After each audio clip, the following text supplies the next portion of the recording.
মইতো এই অঞ্চলত বহু বছৰৰ পৰা ঘূৰি আছোঁ। এই যিটো মথাউৰি আমাৰ পটৰীঘাট তথা আমাৰ মাকেলিৰ দুয়োটা মথাউৰিয়ে বহুত বেয়া অৱস্থাত আছিলে। ইমাৰ্জেঞ্চি কাম কিছু কৰাৰ এটা দৰকাৰ আছিলে আৰু নিৰ্বাচনৰ সময়তো মই আহোঁতে ৰাইজৰ মাজত মই প্ৰতিশ্ৰুতি দিছিলোঁ যে অতি শীঘ্ৰে এই মথাউৰিটোৰ সংৰক্ষণ বা যিখিনি কাম আছে আমি হাতত ল'ম। এই জেগাখিনি খুবেই বেছি ভালনাৰেবল।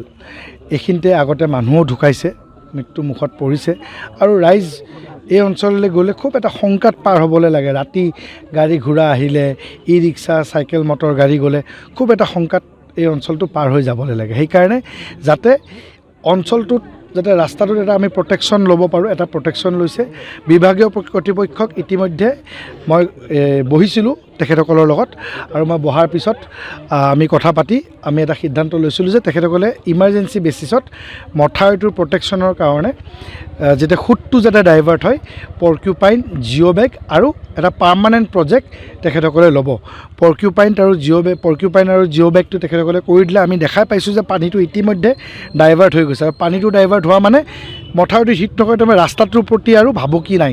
কিন্তু খালি সেইখিনি কৰিলেই নহ'ব, আমাৰ এতিয়া ৰাস্তাটো ডাঙৰ কৰিব লাগিব। যিখিনি খহনীয়া হৈ গ'ল সেইখিনি ৰাস্তাটো ডাঙৰ কৰিবৰ কাৰণে বিভাগীয় কৰ্তৃপক্ষই এষ্টিমেট তেখেতসকলে ৰেডি কৰিবলৈ দিছে আৰু মই ভাবোঁ এই ছিজনটোতো নহ'ব, ছেপ্টেম্বৰ অক্টোবৰৰ ভিতৰত কাম ষ্টাৰ্ট হৈ ডিচেম্বৰ জানুৱাৰীৰ ভিতৰত ৰাস্তাটো ডাঙৰ কৰি এইটো এটা পাৰ্মানেণ্ট প্ৰটেকশ্যন হৈ যাব। সেইখিনিয়ে আমাক বিভাগীয় কৰ্তৃপক্ষই জানিব দিছে।